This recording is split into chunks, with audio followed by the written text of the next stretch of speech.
Okay, welcome to our peace education class today. We have Sterling McCracken here with us. And just as a brief overview, one theory that we'll be applying today is from Paulo Freire, and he talked a lot about the banking system of education, and to avoid just seeing Sterling as an empty vessel to be filled, as if I was putting information into him, this is going to be mainly a discussion-based class. In addition, the topic that we're going to be covering is turning conflict avoidance into conflict transformation, and how that connects to the overall purpose of peace education can kind of be seen in this quote by Ian M. Harris. And he was just talking about how the one aim of peace education is to transform culture by empowering students. And so kind of our main takeaway from the lesson is going to be thinking of one small thing that we can do to change a culture around us into a more peaceful and collaborative space.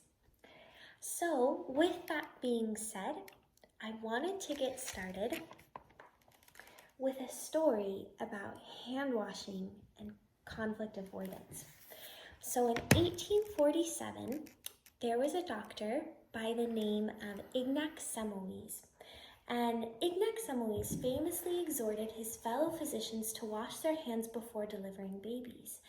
He realized that they must have acquired some sort of morbid poison on their hands from doing autopsies on women who had died of childbed fever and then transferring that poison to the women in labor. So Semmelweis ordered his own medical students to wash their hands in a chlorine antiseptic solution, and the death rates from childbed fever dropped rapidly. Yet, his colleagues refused to accept Semmelweis' concrete evidence, which was the lower death rate of his own patients.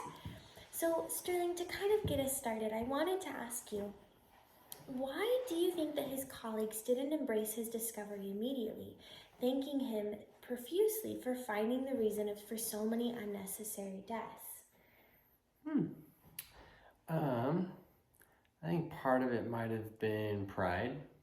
Right? Like, how could it be that simple? Like, there's no way I'm killing those people, or ignorance, I think,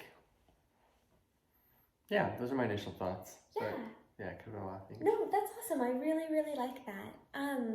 Do you feel like we can see conflict avoidance in this example, in this story?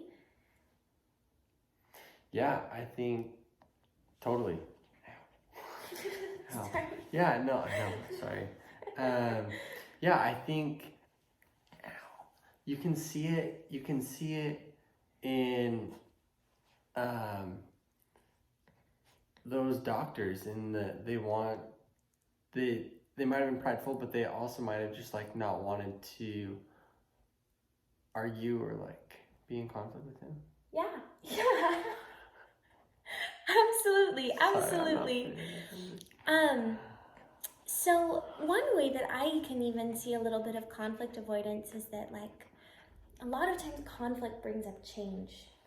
And maybe the doctors were even avoiding this change in procedure or avoiding this change in image of how they saw themselves. Maybe before they saw themselves a certain way, but this bringing up kind of challenged that belief about their identity.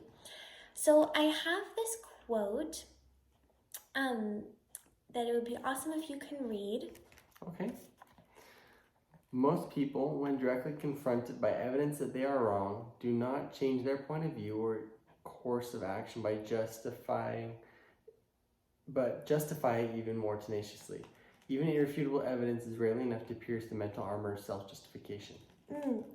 Yeah, so a lot of times self-justification gives us reasons to not be collaborative in a conflict. If I can self-justify my behavior, I see no need to change it, and therefore I see no need to create a solution, because I can just continue to go my way.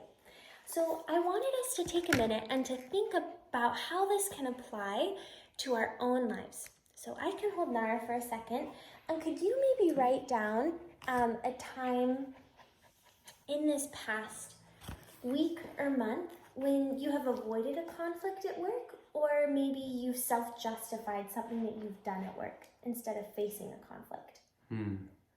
Okay, yeah. Okay.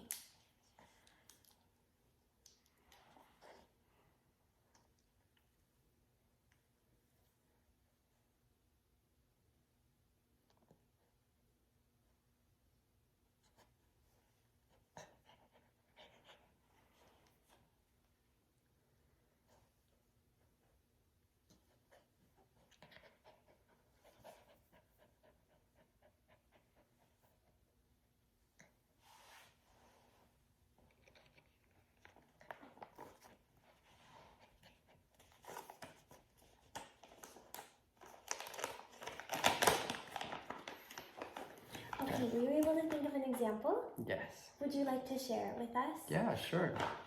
So at work, I've been trying to meet this lady named Lauren, and she has been hard to get a hold of. She's a lot higher than me, and so I've been like kind of pinging her and bugging her about it. And I think I probably could have gone about it a better way, but I've justified it in that, hey, this is important, like you need to give us this information, and she's kind of been resistant to giving it, I think partially due to how I've come across. But I've been just self-justifying it, and hey, like this has to be done ASAP, you know? Yeah. No, I really, really love that example. And kind of going off of that, the next thing that I'd like you to write down is a list of 5 or 8 things that you feel like, for example, just even in that story with you and this woman that you've been working with, of things that would have helped create a space for you to solve this problem collaboratively or to not avoid it. So for example, like one thing that I would write down is being in a group of people that won't say no. It doesn't mean that they have to say yes to my idea, but if I'm trying to collaborate with them, we all agree that we're not going to shut down any idea right off the bat. Yeah. Does that make sense? Yeah. Okay, cool. Yeah. I'm going to give you a few minutes, well, about 30 seconds to write that down. Okay. So this is what we're working on right now.